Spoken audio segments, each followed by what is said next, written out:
Participate చేసిన experience గుర్తొస్తుంది. I have done an exhibit on how a volcano works and how lava erupts from a volcano.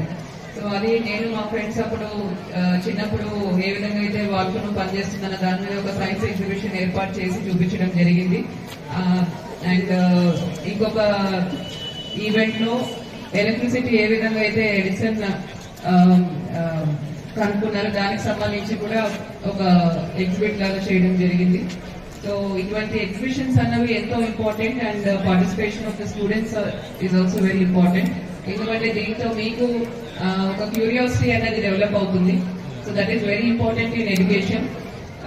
మనం రోజు regular గా text books notes అన్ని చదువుతూ ఉంటాం కానీ కాన్సెప్ట్స్ అన్నది అర్థం చేసుకునే దాని మీద స్టూడెంట్స్ అందరూ కూడా ఫోకస్ చేయాలి.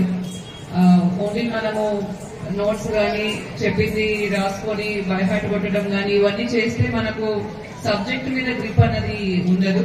కాబట్టి all students always try to understand what is being taught in the textbooks. Always try to question and have doubts as to why certain thing is happening in a certain way. So ఈ విధంగా మీరు ఒక క్యూరియాసిటీతో ఆలోచిస్తే మీకు subject knowledge అనేది పెరుగుతుంది and మీ concepts strong ఉంటాయి అండ్ మీ ఫ్యూచర్ లో కూడా this will be very useful.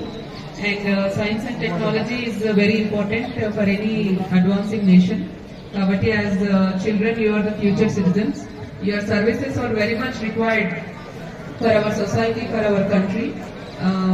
I wish to see a lot of innovators, future innovators and current innovators also from all of you.